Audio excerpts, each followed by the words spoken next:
I suffer from clinical depression.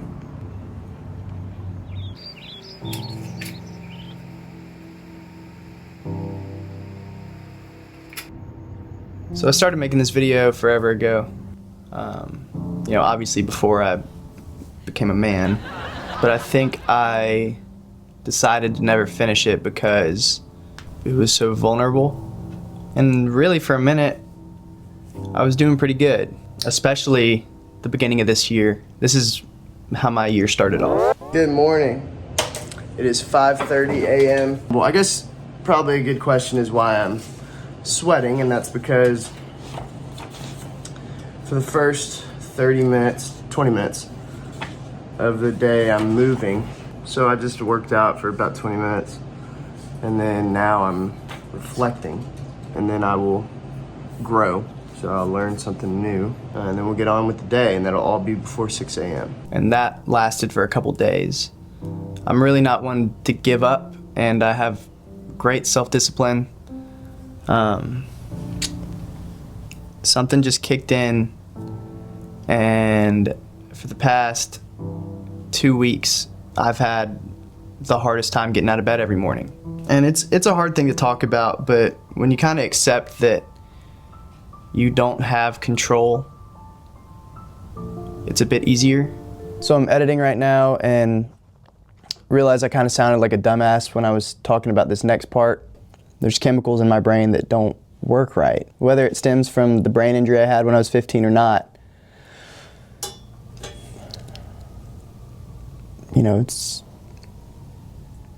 it's tough regardless.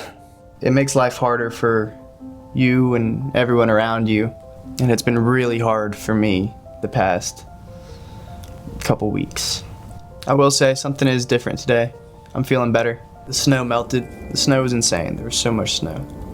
I do everything I can to help myself, and that's where it's the hardest is I exercise every day. I eat right. I journal. I do all the things that you're taught to do in order to deal with depression, but sometimes nothing works.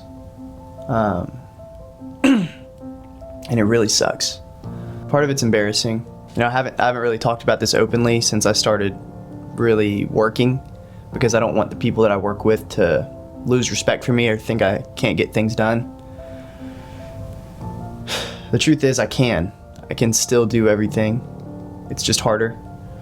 And this last week, for the first time in a while, I got behind. We shot 3 music videos in the first 2 weeks of the year. That was great. All right. Cut. He's been putting in so much work, they should get benefits. My little homie serve that pearly white shit like the dinner strip. Oh, awesome. In normal life, I would have those done by now. I would have had them done a couple days after we shot them. And now I'm behind. I guess the reason why I feel so okay to be vulnerable right now is because I'm releasing an EP coming this March, and I kind of say everything I need to say anyways, so if you don't hear me talking right now, you'll hear it in my music. But yeah, this is a bit different of an episode. It wasn't planned to be. Nothing I'm saying is planned, I'm just talking. But thanks for watching, and I appreciate everyone who's supported me through all these years. It's been a long ride, and I'm definitely not at my peak right now. Does this feel kind of dramatic? Like too dramatic? Even though I'm depressed, I'm still very, I try to be very aware of possible corniness, even though what I'm saying is very serious, and, I do want you to feel the emotion I'm trying to I'll just get back to it. Just let it be, whatever. It's kind of crazy. You can really have all your shit together, but if you don't feel right inside, then nothing feels right. So I gotta find how to make myself feel right inside. And, until then, I'm not gonna be right. So I'm working on it.